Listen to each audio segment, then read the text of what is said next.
Good morning. It's Wednesday. I'm Wayne. Welcome to Wednesdays with Wayne.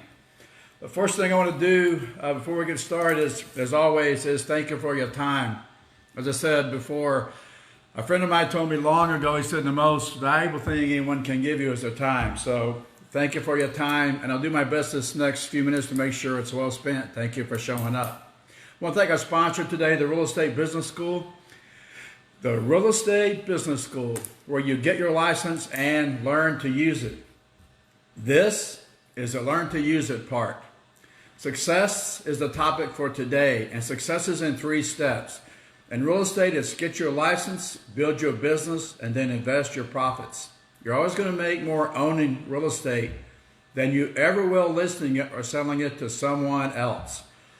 To do that, the 3 steps, get your license, build your business, invest your profits, takes 3 types of education. There's a technical education required to achieve and obtain the license. There's the business education that your clients expect you to have. Real estate's a business. If you don't treat it like a business and run it like a business, pretty soon you're out of here. You're out of business. And 3 is invest your profits, which requires a financial education. We teach all 3. Real estate's a business. We're a business school for realtors, hence the name, Real Estate Business School. So thank you for showing up. We've got this COVID virus still raging through the country, and now we've got these riots. So I was going to start off with something positive today. But I feel the need to address this issue about this whole situation. So I'm going to go into it in detail next week. But I'm going to brush on it a little bit today because I feel like it's important to address it. And then we'll end on something. We'll end with a positive note, the topic I really want to go over with you. But sometimes you have to talk about what's here now. And what's here now are these riots. So here are my thoughts on the riots. Number 1, the police officer who killed George Floyd is not a racist. A racist is somebody... I'll just say this. A racist is too nice of a term for him. He's a cold-blooded murderer is what he is. He murdered him. He put his knee on his neck, and he held it there. I didn't time it, but what I watched, I've heard it's 8 or 9 minutes. I don't know if you've seen the video. I've seen it. I can't watch it. It makes me sick to my stomach. It's repulsive. It's repugnant. It's sickening, and he should go to jail forever, which is the least thing that should happen to him. We have a death penalty in Texas, and he qualifies for it.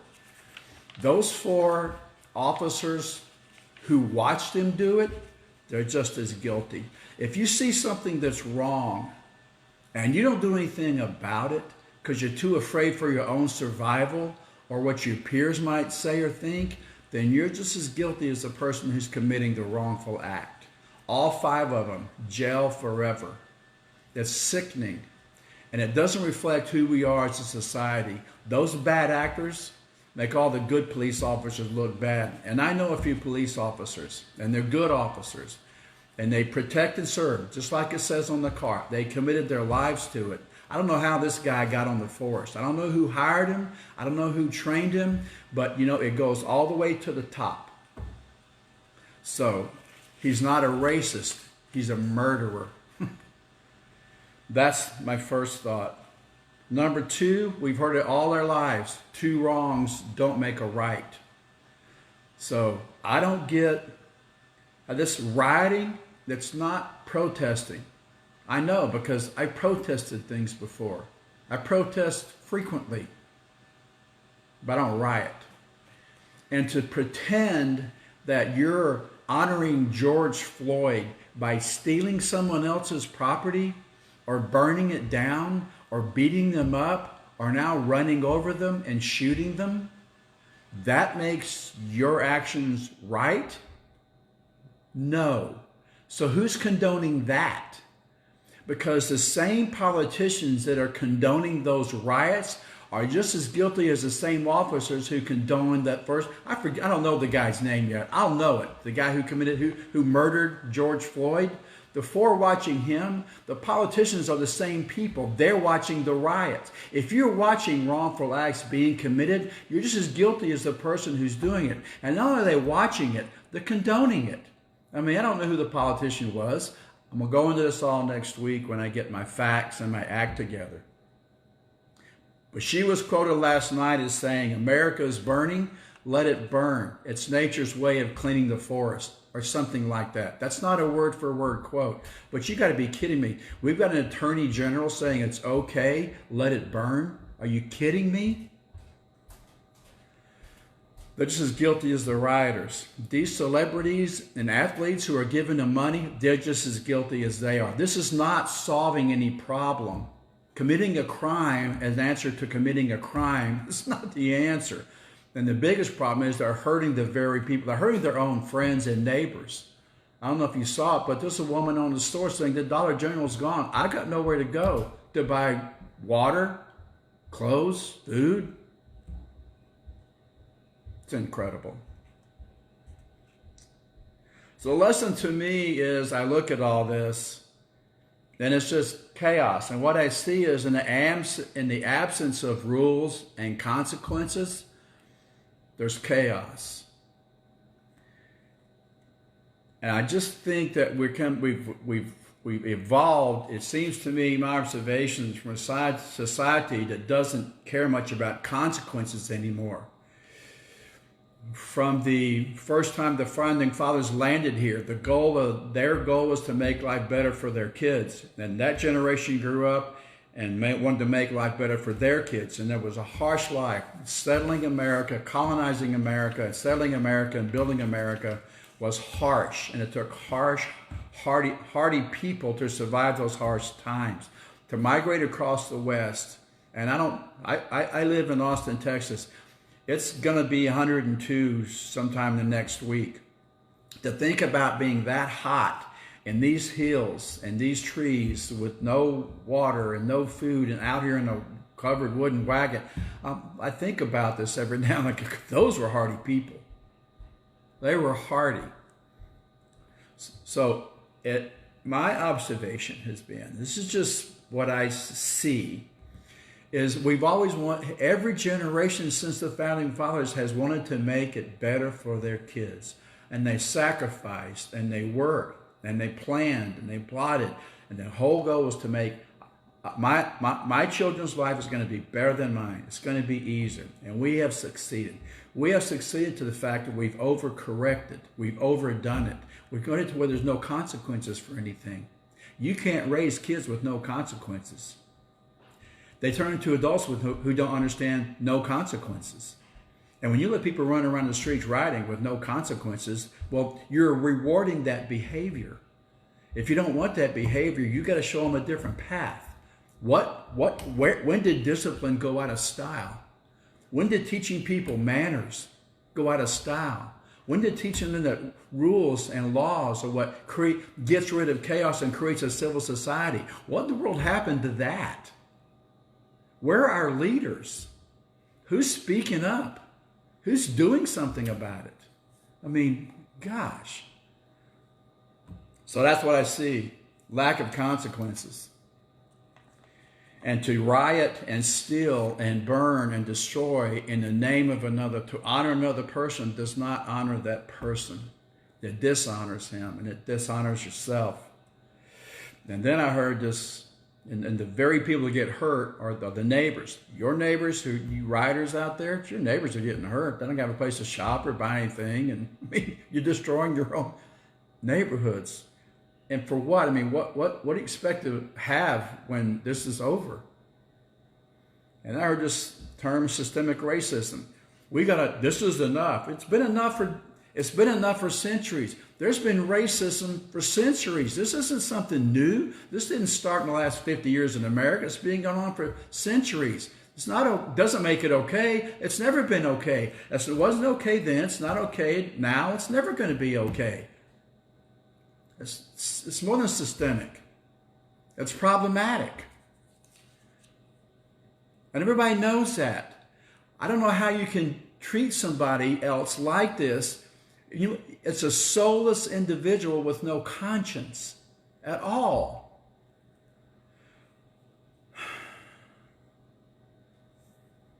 So yes, there's racism. What can we do to get rid of racism? I can't change someone else's mind. I can't change who they are, change their behavior. All I can do is change mine.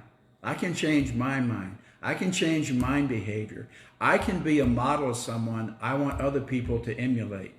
If I don't tell my kids what to do, I just behave how I want them to behave, because I know, and you all know if you're parents, that your children are watching you and they're going to do what you do. So what can we do? We can become the model of the people we want other people to be. That's what I can do. That's what you can do. That's what we can do. Last, these politicians who are saying burn America, get rid of them. They're not part of the solution. They're part of the problem. Everybody that condones it is just as guilty as the one that are smashing the walls and the doors and burning the buildings. So more next week. I'm going to have some facts and figures and statistics and more to say about this. Those cops, put them in jail, lock them up forever. If you're standing by watching a crime and don't do anything, you're the criminal. You're just as guilty. Okay. Thank you for listening to that. I'm going to go into it more next week. Okay, so here's what I really want to talk to you about on a lighter note.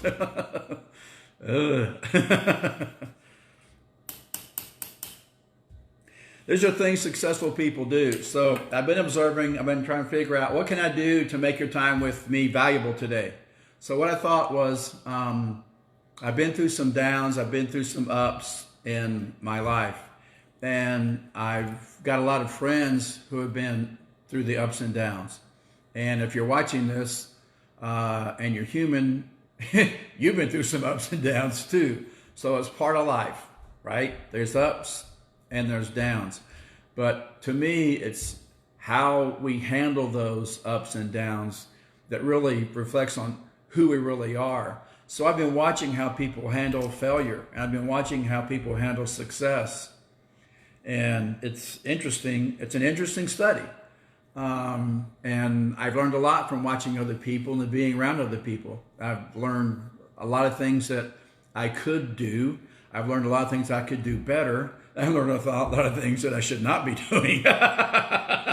So we have models and we have reverse role models. Do that. Don't ever do that. Don't say that. Don't do that. So I put a list of things together of traits or characteristics that I see successful people have. So I thought I would run those past you and just tell me what you think, okay? So here's the first one. The first one I see is successful people. I'm talking about people who are playing at a very, very high level, the top 10% of people, the people that are really making things happen, highly successful, sovereign individuals, masters of their space, okay? Playing the game of life at a high level, succeeding at a high level. These are the traits that I've observed that they have. One is they treat all people with respect. And you can always tell what kind of a person really is by how they treat other people, especially people that they would consider to be their inferiors. They're subservient to them, not as good as them. For example, wait staff in a restaurant. I had one guy I never talked to him again just because of the way he spoke to a server in a restaurant. That's it. I saw his behavior and like, that's who he really is right there. That was it for me. No more. So it's not how you treat your superiors, but how you treat people who are less fortunate, less than, who are working their way up. And what I've noticed about successful people, they're respectful, they're kind, and they're courteous to all people, no matter what their situation, condition, income tax bracket. They're just kind, courteous people, respectful. The one is they take responsibility for their own fate or destiny. So this is why I wrote this up here.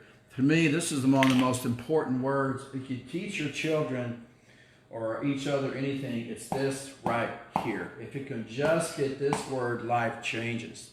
And oftentimes, what we do is when we make a mistake or we do something we shouldn't have done and get caught, we have a tendency to blame other people. I see it going on a lot all around me. It's a cultural problem where we blame others for our miserable, pitiful existence.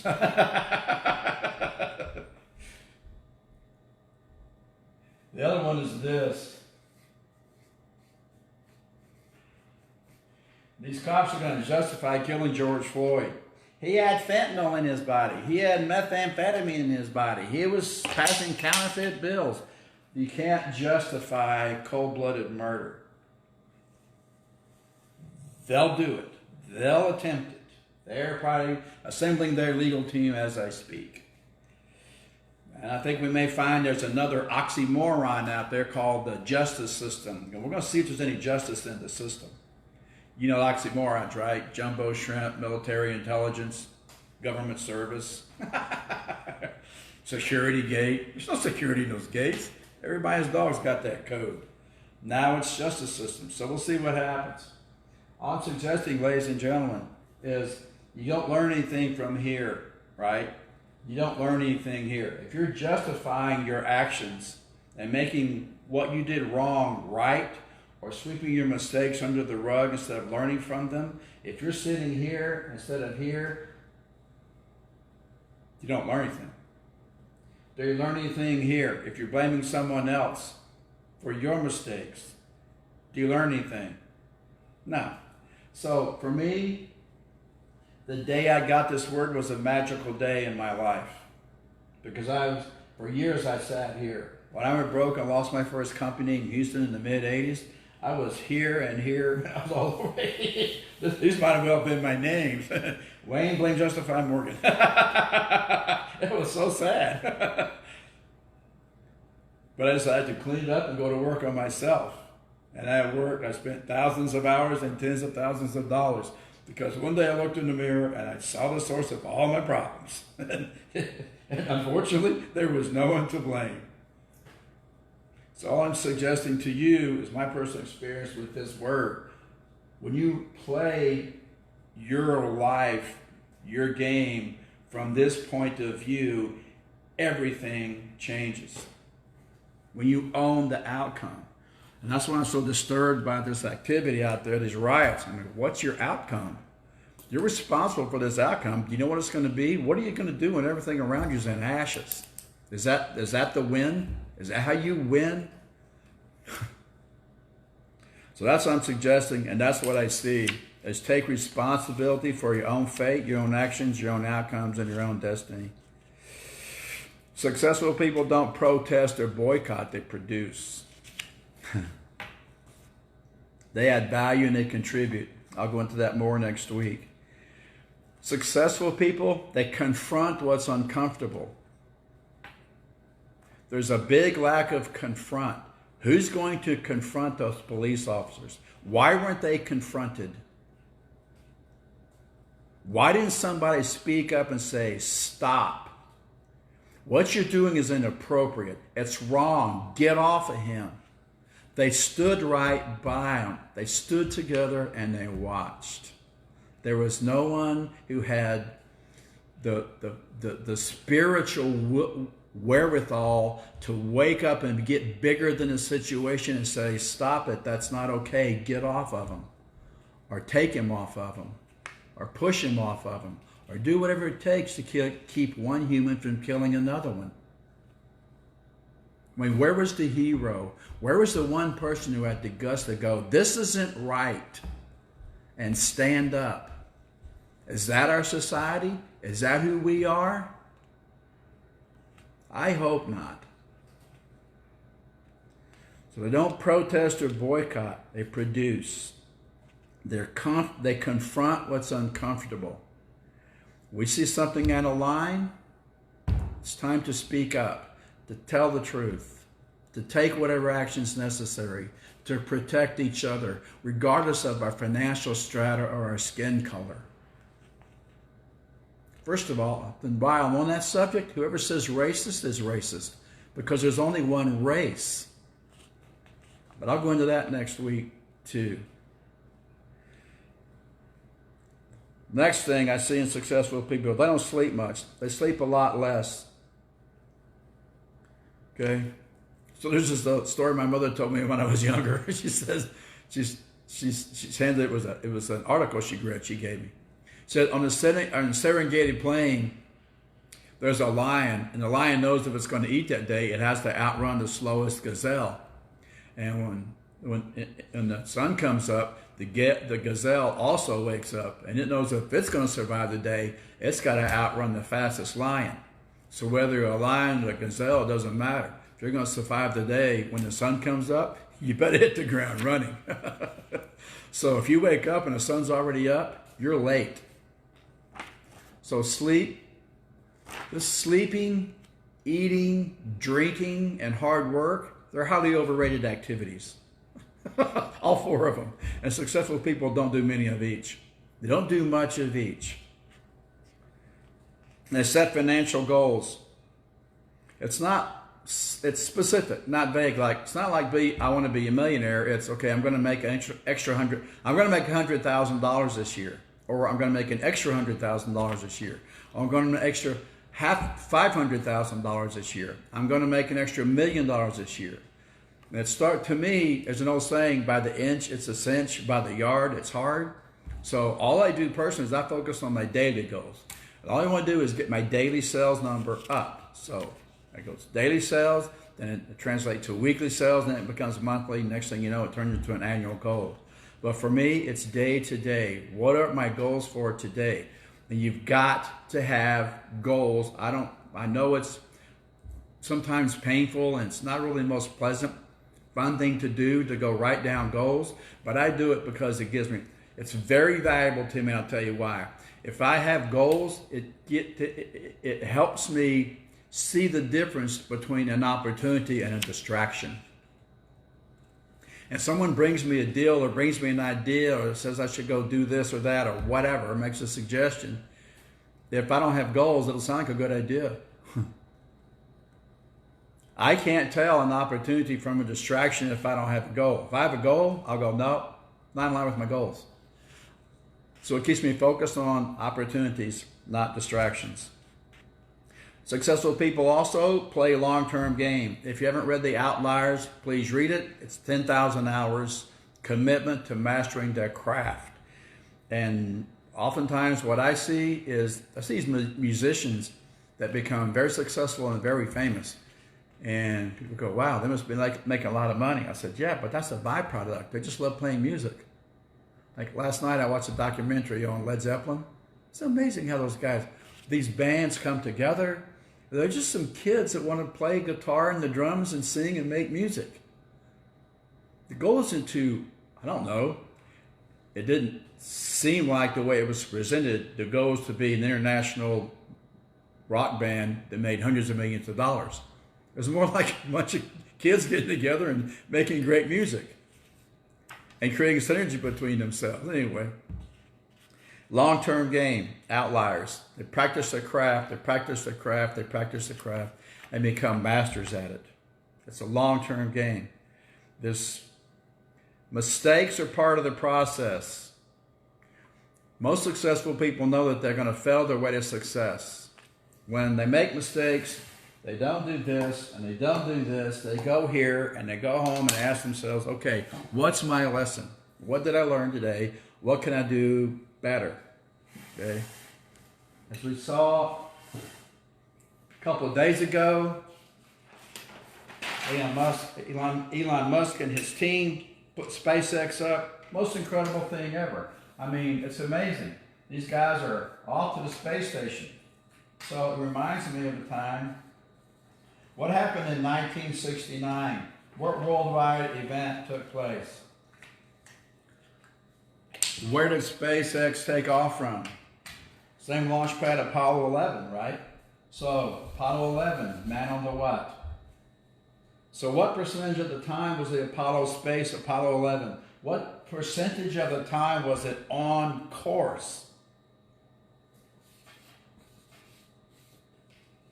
So what is this spacecraft, this rocket ship with these men on board, what is it doing 97% of the time?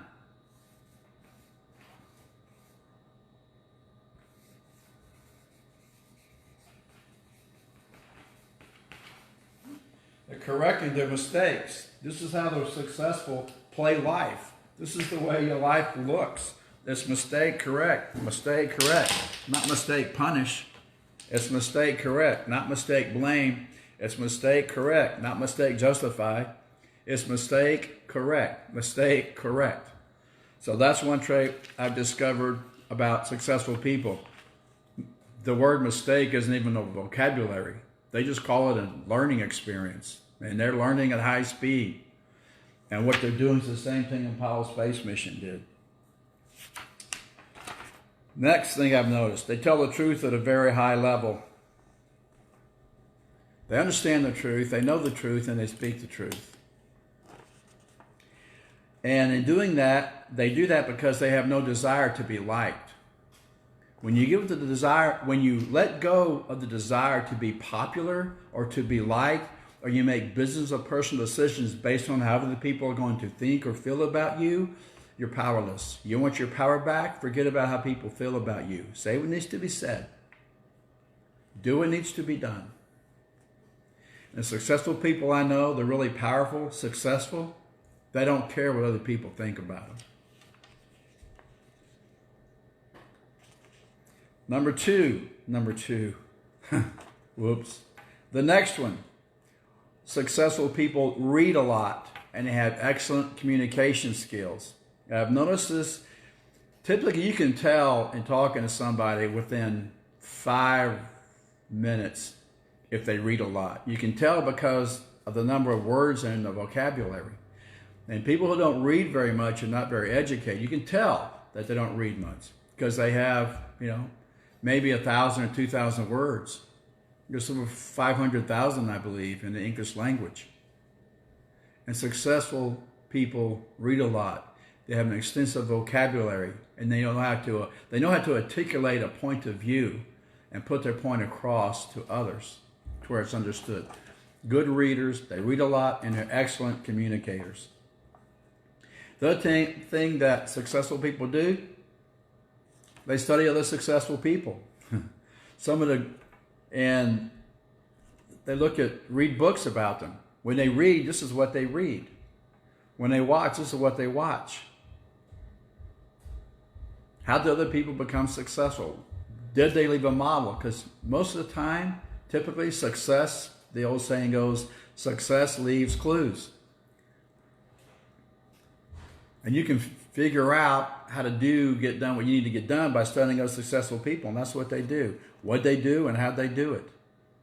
They have mentors or coaches. Some of the greatest athletes and CEOs have coaches. It keeps them on track. It keeps them focused.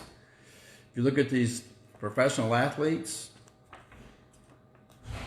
coaches, feedback, keep track, stay focused. Oftentimes, they're lifelong learners. They read, they study, they watch. Successful people, business, and the craft. Oftentimes, this other trait that I've seen, successful people, they sacrifice the present for the future.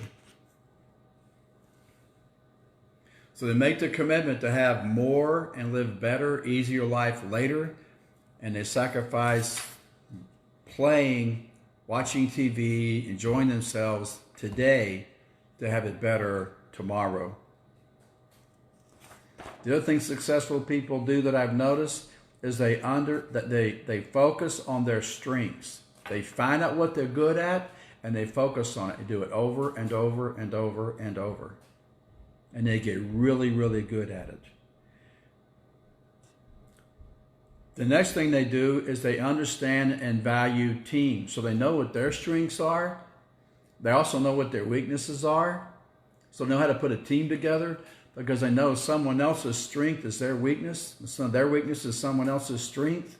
And if you can find people who are strong where you're weak and put a team together, everybody is focusing on their strengths. Everybody's playing to their strengths. Everybody's doing the job that they love, that they were designed and fit to do. And next thing you know, you create synergy and magic happens in the organization. They understand that the world is changing. They know where it's going or have a sense that it is, and they know when to get in or out of the way. Barring these last two disruptions called these riots and this COVID virus that has totally disrupted almost everyone's life, some for the worse, some for the better, but most people have been affected globally. But they understand the world is designed to change. It's going to continue to do so. So they're flexible and they adapt quickly to change. The other thing success will do that I've noticed as they come from this beingness of abundance, not scarcity. They understand that we live in a world of abundance. There's plenty for everything, that most of the shortages are created to prop up prices, to create scarcity, to increase demand, to increase price. But they understand intrinsically at a cellular level that we do actually live in a world of abundance. It doesn't seem like that in a lot of places at a lot of times. But if you understand leverage or doing more with less, then you'll also understand that if you can do more with less to the point you do everything with nothing, then there is no such thing as abundance. We live in a world of abundance. They get paid for results, not time. This is the biggest difference between employees and employers. Employees' day is determined by the position of hands on a clock. Be here then, take your break then, go to lunch here, and then go home at this point. The employer's day, the successful person's day, is determined by what needs to be done that day. When that work is done, that day is over. It's not about what time it is. It's about what needs to get done. So they get paid for results, not their time. The other thing successful people do is their money works for them. They get to the point where they don't make money anymore. The business makes money, their investments make money, and they put their money back to work for them. I had a student from one of my investing courses. I was doing a talk. Have I told you this yet? I'll tell you again. I was doing this talk for this hard money lending group of bankers, and they asked me to come down, talk to them about marketing, which I love, and I'm okay at it, pretty decent at it, actually. Anyway, I went and talked to them about marketing themselves, and this was one in the back of her hand raised her hand in the back of the group, of the room, raised her hand. She goes, "If you're so rich, how come you drive a beater?" I was like, "What?" She comes to me later for some advice, and I said, "Why you want advice now?" She goes, "Yes." I said, "Why you tee off on me in class?" He goes, "Cause you're talking about how rich you are and you drive a beater." I said, "That's a luxury SUV. It's a Lincoln Aviator. It's not the newest one. I mean, why are you here? What can I do for you today?" She says, "Well, I can't pay all my bills, and I wonder if you could help me." I said, "Okay." So we go in the conference room, close the door, and I said, "How much do you owe? What's your debt level?" She said, $90,000. I said, "What do you spend $90,000 on? You got cars and houses?" And she goes, "Credit card debt." "So you got $90,000 in credit card debt?" "Yeah." "Okay. What do you do?" So she tells me what she does. I said, "How much money do you make?" She says, 80. I said, "You make 80 and you owe 90? She goes, "Yeah." I said, "Okay, well, let's talk about how to get rid of it. I mean, I don't judge it. Okay, you got a big problem. Let's go solve it. It's good you want to do that. How about a house? Can we sell the house? You have equity in your home?" She goes, I rent an apartment." "So you rent an apartment?" "Yeah." "You got $90,000 in credit card debt and you rent an apartment?" She said, "Yeah." I said, "Okay, well, no problem. I used to rent too. I was a tenant. So no problem. Okay, that is what that is. So there's no equity there. So we move on to the next one." I said, "Okay, how about car? Can we sell one of the cars?" "I lease my car. So we can't sell the car." "No." "Okay. Just curious, what kind of car do you lease?" "Oh, I lease a Mercedes-Benz." "You have a Mercedes-Benz?" "Yeah." "You lease an apartment and you lease a car, so you don't own anything and you're $90,000 in debt?" She goes, "Yeah." I said, "You lease the car?" She goes, "Yeah, I got two." "You got two of them? You have two Mercedes-Benz?" "Yeah." I said, oh my goodness. Then I started looking at her. I saw this strap on her shoulder. And I realized it was connected to a bag. So I said, can I see that bag? She brings this bag up. Beautiful Italian leather bag. I mean, if you're into leather and Italian leather, this was the bag. It was, I mean, it was gorgeous. So I looked at her and I said, how much was the bag? She said, $2,500. Oh my God. I said, I don't know what to tell you. She says, there's nothing you can do for me. I said, actually, there's a piece of advice I can give you. Stop digging. She goes, what do you mean? I said, you know the saying, right? What do you do when you find yourself in a hole?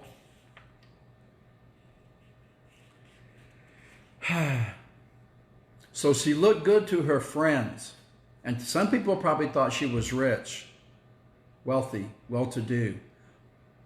But her lenders wouldn't touch her. That's why she had to lease.